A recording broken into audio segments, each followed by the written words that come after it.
نہ صرف سحر انگیز شخصیت ہیں بلکہ ویسے بھی بڑی خوبصورت شخصیت کے مالک ہیں جناب کامران سعید عثمانی، جو یقیناً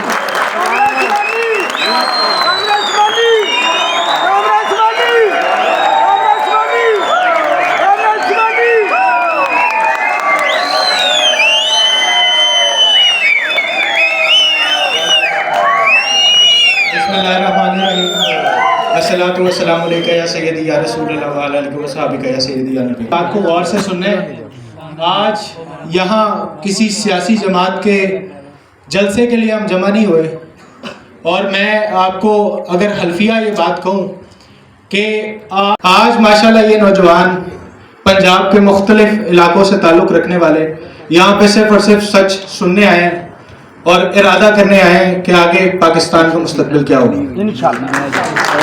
سب سے پہلے ڈرایا جاتا ہے کہ جناب آپ نے دہشت گردوں کا نام نہیں لینا۔ ظاہر ہے دہشت گرد جو ہیں وہ دہشت گردی کر دیتے ہیں، بم شم پھاڑ دیتے ہیں۔ میرے شیر بیٹھے ہیں یہاں، آج سے نہیں پچھلے 15 سال سے ہم ایسے دہشت گردوں کو ہی ہمیشہ منہ دیتے ہیں۔ ہم لوگوں نے کبھی کسی سے ڈرنے کی یا کسی سے گھبرانے کی وہ نہیں کی۔ تو سب سے پہلے تو جو معاشی دہشت گردی کر رہی ہے خاتون، جس کا نام اب تک لیا نہیں گیا، وہ ہے ماہرنگ لانگو۔ سب سے پہلے تو آپ یہ سن لیں کہ ماہرنگ لانگو جو ہے، جس کو بلوچستان کے اندر ماہرنگ بلوچ کہا جاتا ہے، یہ عبدالغفار لانگو کی بیٹی ہے۔ اور عبدالغفار لانگو کیا ہوا؟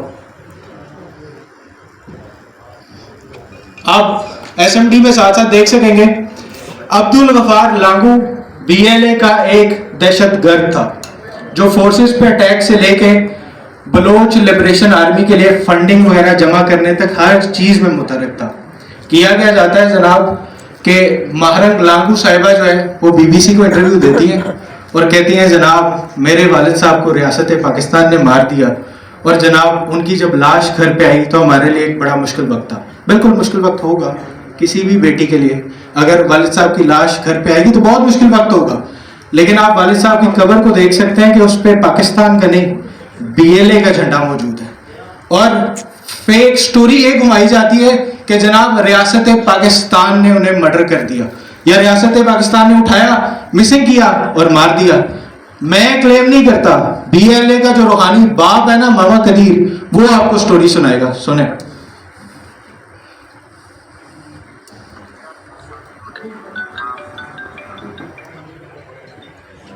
کوئی بات نہیں، آرام سے پلے کر لو، ہمارے پاس ٹائم ہے نا۔ پاکستان نعرہ تکبیر، اللہ اکبر، نعرہ تکبیر، اللہ اکبر۔ مجھے پتا تم نے اینڈ پہ یہی کرنا ہے۔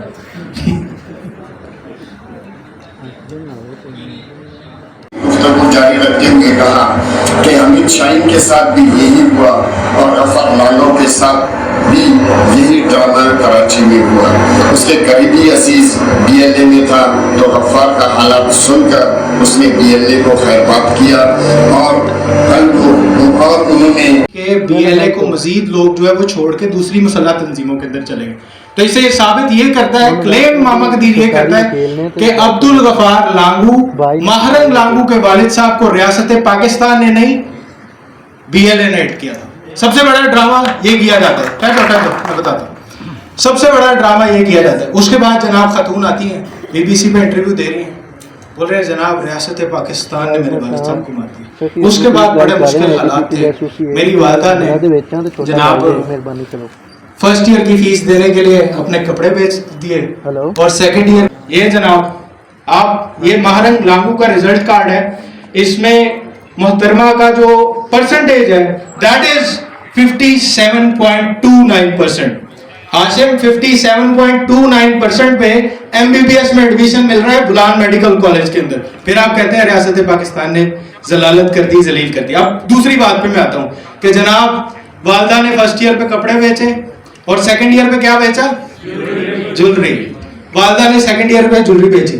جناب یہ رسیدیں ریاست پاکستان ماہوار 10,000 روپے، دوسری والی ریاست پاکستان ماہوار 10,000 روپیہ ویلفیئر فنڈ کے طور پہ مہرنگ لاگو کو پے کر رہی تھی, ٹھیک ہے, اور دینا کتنا تھا سال کی فیس 5,000 روپیہ دینی تھی. تو پھر والدہ کے کپڑے بیچنے کی اور جولری بیچنے کی میری بہن آخر آپ کو کیا ضرورت ہوئی؟ پھر تو آپ کے کوئی اور ہی خرچے ہوں گے, اللہ جانتا ہے. یہ آپ کو بتانے کا مقصد یہ ہے کہ اس ٹائم پہ پاکستان جس موڑ کے اوپر کھڑا ہوا ہے نا, یہ جتنی اکنامیکل پاورز ہیں, جیسے اجک علی صاحب نے کہا اور ناصر صاحب نے بڑی اچھی بات کی, اس کے بعد تمام ہمارے جو اسپیکرز تھے انہوں نے بہت اچھی اچھی باتیں کی. کلیئر ہے کہ سی پیک جو ہے نا وہ پرائم فوکس ہے.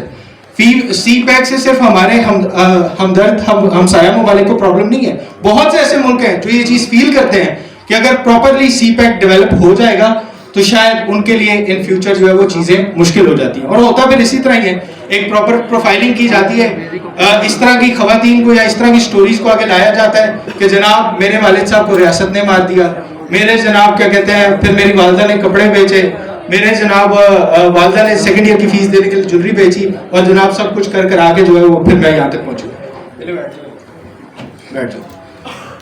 ہوتا اس طرح ہے کہ پھر انٹرنیشنل جو فورمز ہوتے ہیں وہ ایکٹیو ہو جاتے ہیں, اس طرح کی سٹوریز کو پک کرتے ہیں, اور جناب پھر نوبل پرائز ایوارڈز وغیرہ میں بھی نومینیٹ کر دیا جاتا ہے اور باقی چیزوں میں بھی کیا جاتا ہے. میں ذاتی طور پہ یہ سمجھتا ہوں کہ جب آپ اپنی side of story international forums پہ نہیں لے کے جائیں گے, وہ ایک سائڈ کی سٹوری سن رہے ہیں, ایک ہی سائڈ کے ڈرامہ سن رہے ہیں, جناب ریاست نے والد صاحب کو اٹھا لیا, والدہ کے کپڑے بیچے, فرسٹ ایئر کی فیس دی, والدہ کی جناب جولری بیچی, سیکنڈ ایئر کی فیس دی. تو ٹھیک ہے انٹرنیشنل میڈیا بھی ہے, انٹرنیشنل فورمز بھی ہیں, وہ دیکھتے ہیں, وہ بولتے ہیں ہاں یار بچی کے ساتھ زیادتی ہوئی ہے, پھر بھی محنت کی ہے, چلو آگے آئیے. جب ہم ادر سائڈ آف سٹوری نہیں بتائیں گے تو کیا ہوگا؟ پھر یہی سب کچھ ہوگا, انہی لوگوں کو نوبل پرائزز ملیں گے. ظاہر ہے اتنی مشقتیں کر کے آگے جائیں گے تو پھر انہی کو سب کچھ ملے گا. اور مارنگ لانگو کو آپ نے میں اس میں یہ نہیں کہتا کہ یار جناب کسی قسم کی کوئی میں کانٹرڈکشن یا ایگزیجریٹڈ بات کر رہا ہوں. آپ ریسنٹ انسیڈنٹ کو لے لیں, مثال کے طور پہ جعفر ٹرین ایکسپریس کا جب واقعہ ہوتا ہے تو سب سے پہلے ان دہشت گردوں کی لاشیں کلیم کرنے کے لیے آپ کو پتہ ہے کون جاتا ہے؟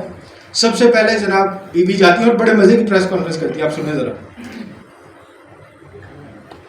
اسپتال کی باہر کھڑی ہوئی, تو اگر آپ نے کسی مسلح افراد کو مارا ہے, جس کو بھی مارا ہے, تو دنیا میں قانون ہے, دنیا میں آپ دیکھیں, چاہے آپ کسی بھی کوئی بھی کلیم کریں کہ آپ نے دہشت گرد مارے ہیں یا مسلح افراد کو مارا, لاشوں کو تو فیملی کے پاس دینا چاہیے, لاشوں سے تو آپ کا کوئی انتقام نہیں ہے. لیکن یہ ایسی غیر فطری اور بدتہذیب ریاست.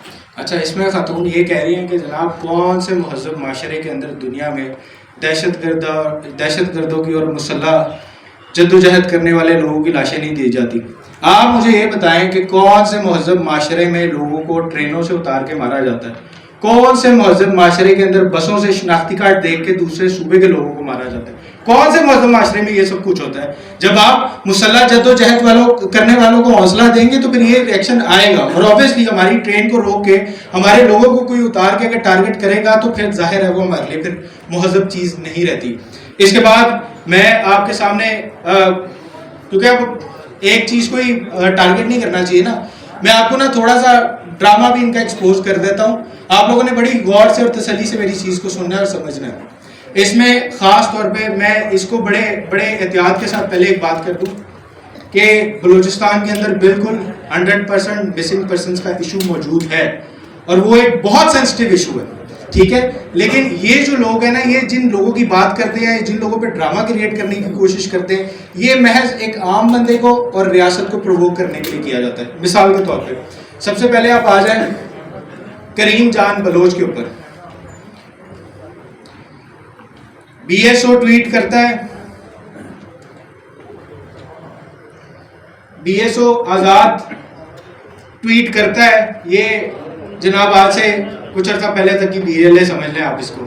یہ ٹویٹ کرتے ہیں کہ جناب کریم جان بلوچ صاحب جو ہیں یہ ہمارے مسنگ پرسن ہیں, ریاست پاکستان نے اٹھا لیا, لاپتہ ہیں, کوئی پتہ نہیں چل رہا ریاست کہاں اٹھا کے لے گئی ہے, اور جناب پراپر مسنگ پرسن کیمپ جو ہے ان کے لیے سیٹ اپ کیا جائے گا. ہر جگہ تصویریں لے کے پریس کلب کے آگے باقی جگہوں پہ بیٹھے گا. اب یہ دیکھا جائے تو ہاں یار ٹویٹ آ گیا بھائی, اٹھا لیا ہوگا ریاست نے بندہ, ریاست واپس کرے, ٹھیک ہے. لیکن آن دا ادر ہینڈ آپ نے دیکھنا ہے کہ بی ایل اے پبلش کرتا ہے گوادر اٹیک والے اپنے شہداء کی تصویریں, اور اس میں جناب محترم کی یہ آپ تصویر دیکھ سکتے ہیں جس میں فدائی کریم جان بلوچ صاحب کی آپ تصویر دیکھ سکتے ہیں. وہاں ڈرامہ کیا کیا جا رہا ہے, ریاست اٹھا کے لے گئی. بی ایل اے کہہ رہی ہے جناب یہ تو ہمارے شہداء ہیں. ٹھیک ہے, آپ سمجھ رہے ہیں کس طریقے سے مینیپولیٹ کیا جاتا ہے چیز کو.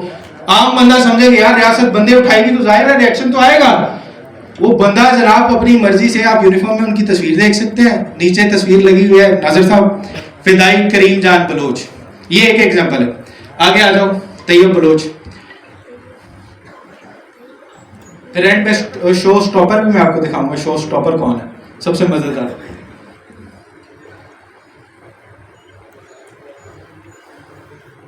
طیب بلوچ صاحب, یہ بیلا اٹیک کے اندر ان پہ بھی ایک کیمپین چلتی ہے جناب. بی وائی سی بلوچ یکجہتی کمیٹی جو ہے وہ کلیم کرتی ہے کہ جناب طیب بلوچ کو ریاست پاکستان اٹھا کے لے گئی, اور جناب ان کے لیے بھی مسنگ پرسن کیمپ دوبارہ جناب ایک پورا ڈرامہ کیا جاتا ہے. آپ لوگ سن رہے ہو, آواز آ رہی ہے میری؟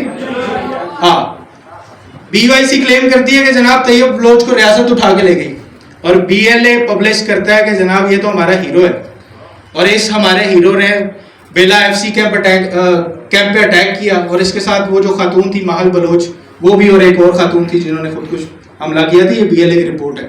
وہ کلیم کرتے ہیں کہ ہاں جی یہ ہمارا شہید ہے, ہمارا فدائی ہے. یہاں ڈرامہ کیا کیا جا رہا ہے, یہاں جناب بیٹھے ہوئے لے کے کہ جناب یہ مسنگ ہے اور ریاست اٹھا کے لے گئی. اس کے بعد زاہد بلوچ.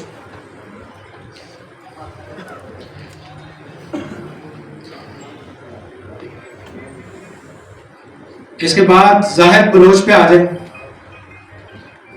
یہ بڑا ایک انٹرسٹنگ کریکٹر ہے. اسی پہ روکو, اسی پہ روکو.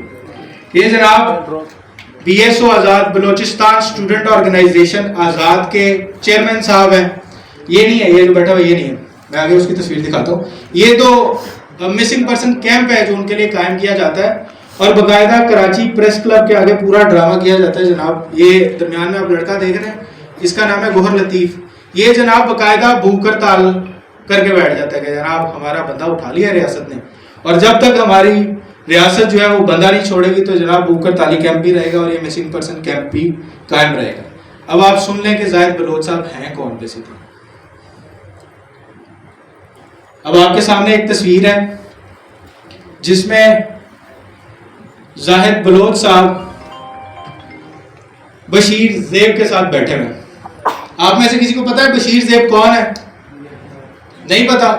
اس ٹائم بلوچستان کے اندر جو سب سے زیادہ جو مین دہشت گرد اٹیکس ہو رہے ہیں, جتنے حملے ہو رہے ہیں, جتنے معاملات ہو رہے ہیں بلوچستان کے اندر خراب, وہ محترم جناب بی ایل اے کے سربراہ بشیر زیب صاحب کروا رہے ہیں. یہ کمانڈر ان چیف ہیں بی ایل اے کے, اور ان کے لیفٹ سائڈ میں جو آپ دیکھ رہے ہیں یہ وہ محترم ہے جن کے لیے مسنگ پرسن کیمپ جو ہے نا وہ سیٹ کیا گیا کہ جناب ہم تو شریف لوگ ہیں, اور ہمارے لیے جناب ہمارے بندے کو ریاست اٹھا کے لے گی, وہ تو بڑا شریف آدمی تھا. اچھا, اسی تصویر کے اندر آپ دیکھیں لیفٹ سائڈ پہ میں بی ایس او آزاد کے چیئرمین کی بات کر رہا ہوں, رائٹ سائڈ پہ ذاکر مجید بیٹھا ہوا ہے جو افغانستان کے اندر بی ایل اے کا ٹریننگ کیمپ چلا رہا ہے, پراپر ٹریننگ کیمپ چلا رہا ہے. اور محترم شریف انسان زاہد بلوچ صاحب کی تصویر کوئٹہ کے سڑکوں پہ جو ہے وہ چہل قدمی کرتے ہوئے آپ دیکھ سکتے ہیں ذاکر مجید کے ساتھ بھی جو بی ایل اے کا ٹریننگ کیمپ چلا رہا ہے. تو میرے بھائیوں, اب لاسٹ پہ اپنی تقریر کے اختتام سے پہلے ایک اسپیشل کیس بھی آپ کو سمجھا دیتا ہوں کہ یہ جب فیملیاں آخر مسنگ پرسن کیمپ جو ہے وہ سیٹ اپ کر کے بیٹھتی کیوں ہیں. جب بھائی نکل گیا ٹریننگ پہ, را سے فنڈنگ لے کے, انڈیا سے فنڈنگ لے کے, بھائی جب مزے میں ہے تو پھر فیملیز کو کیا ضرورت ہے آگے بیٹھنے کی. تو جناب آپ کے سامنے سب عوام کی پرزور فرمائش کے اوپر جناب ماہرنگ بلوچ کی مینٹور, ماہرنگ لانگو کی آپ کہہ رہے ٹیچر فرزانہ مجید اور فرزانہ بلوچ.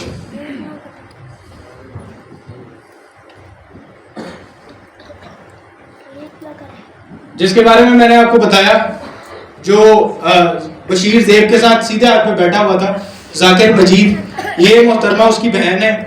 اور ذاکر مجید جو ہے وہ افغانستان کے اندر بی ایل اے کا ٹریننگ کیمپ چلا رہا ہے, اور بہن کیا کر رہی ہے ادھر عید والے دن مسنگ پرسن کیمپ جو ہے وہ سیٹ اپ کر کے بیٹھی ہوئی ہے.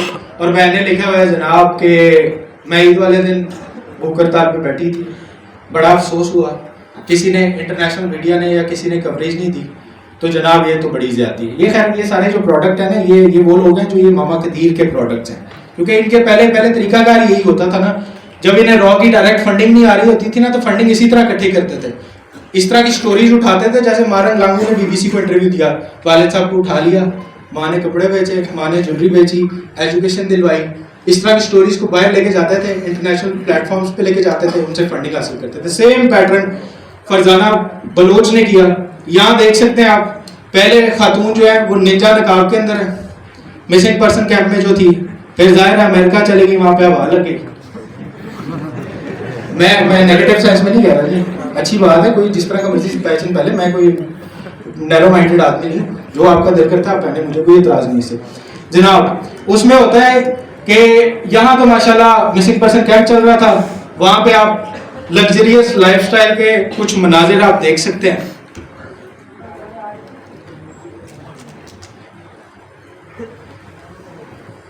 وہاں پہ ماشاءاللہ ایک اچھی لگژریس لائف سٹائل گزار رہی ہیں, وہاں پہ جاتی ہیں, اسائلم اپلائی کرتی ہیں, امریکہ میں اسائلم لے لیتی ہیں, اور اس کے بعد جناب $10 ملین کا ولا مینشن جو ہے وہ امریکہ میں خریدا جاتا ہے.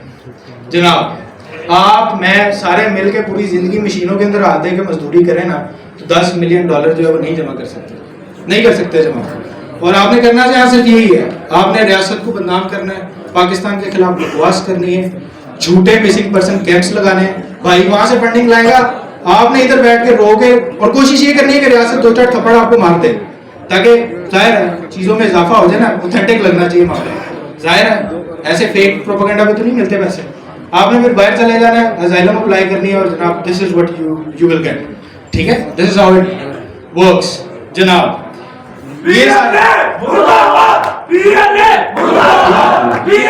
پاکستان زندہ باد, پاکستان زندہ باد. اب آپ نے بلوچستان زندہ باد کا نعرہ بھی لگانا ہے, کیونکہ وہ بھی ہمارے دل کے بڑا قریب ہے. ہم نے پچھلے کچھ عرصے کے اندر بھلے لاشیں اٹھا لی, میں یہ نہیں کہوں گا کہ پنجابی مارے گئے, میں یہ کہوں گا وہ سب پاکستانی تھے, کوئی مسئلہ نہیں ہے.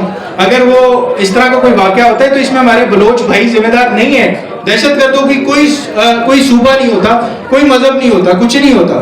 اگر وہاں سے کچھ لاشیں آ بھی گئی تو کوئی مسئلہ نہیں ہے, اللہ خیر کرے گا. پنجاب یا سندھ یا KP کے یا پورا پاکستان آپ کے لیے ابھی بھی سینہ کھول کے کھڑا ہے. اگر کوئی مزید غصہ ٹھنڈا کرنا ہے تو جناب ہم خود آ جائیں گے, آپ ہمیں گولی ماریے گا, ہم آپ کو گلے لگائیں گے, کوئی ایسی بات نہیں ہے. ہم بلوچوں کے لیے تو ہمارا کلیئر میسج, کوئی ایسی مسئلہ نہیں. اس کے بعد بس ٹھیک ہے. اس کے بعد آخر میں نے آپ لوگوں کا کافی لمبا ٹائم لے لیا جناب. میں کچھ باتیں اپنے دل سے اینڈ پہ کرنا چاہتا ہوں, اور مجھے یقین ہے کہ آپ لوگ سمجھیں گے اس چیز کو. دیکھیے میں نے ایک شعر کی تقریر سنی, اور میڈیا بھی ہے, شاید یہ لوگ یہ سمجھیں کہ پتہ نہیں کسی قسم کا کوئی اسکرپٹڈ ہے یا کوئی پیسے پکڑے ہوئے ہیں. دیکھیے یار ایک منٹ, آپ کو میری آواز آ رہی ہے؟ ہیلو, غور سے میری پہلے بات سن لو, اس کے بعد باتیں کریں گے اینڈ پہ بیٹھ کے. ایک شعر کی میں نے تقریر سنی, اور اس تقریر نے میرے دل پہ بڑا اثر کیا. میں چاہتا تھا کہ ایسا کوئی بندہ ہے اور آگے سیدھا للکارے دشمنوں کو. آپ نے سنا ہوگا اس شعر نے آج سے کوئی 3-4 دن پہلے کہا کہ یہ 1500 دہشت گرد سوچتے ہیں کہ بلوچستان کو لے جائیں گے, ان کی 10 نسلیں بھی انشاءاللہ پاکستان کو کچھ نہیں بگاڑ. تو جناب ہمارا شعر اگر کہتا ہے, اور جس یقین اور جس جذبے کے ساتھ اس شعر نے اس دن کہا نا, اور آواز کی ٹون بھی یہی تھی کہ پاکستان ہمیشہ زندہ باد. جس یقین اور جس جذبے کے ساتھ انہوں نے کہا نا, ہم کہتے ہیں تم بھی ہمیشہ پائندہ باد, انشاءاللہ ہم بھی تمہارا ساتھ دیں گے پورا. اس کے بعد جناب بڑی باتیں کی جاتی ہیں کہ جناب شاید پیسے لے کے کر رہے ہیں. جناب بغیرت اور ذلیل لوگوں کا کام ہے اپنے ملک کو, اپنی ماں کا تحفظ جو ہے وہ پیسے لے کے کرنا. یہ جو نوجوان بیٹھے ہیں, یہ جو شیر بیٹھے ہیں, یہ پیسے لے کے کیا کہتے ہیں ملک کا تحفظ کرنے نہیں آئے. اور بڑی جناب دھمکیاں دی جاتی ہیں, جناب گاڑی کے نیچے بم لگا دیں گے, کلاشن نکال لیں گے. یہ اب سے نہیں میں سنتا آ رہا, الحمدللہ میں نے پاکستان بنگلہ دیش کی کیمپین کی ہے, وہ روز کا کام تھا میرا اس طرح کی دھمکیاں سننا, یہ کر دیں گے وہ کر دیں گے. میں نے زندگی کے 8-10 سال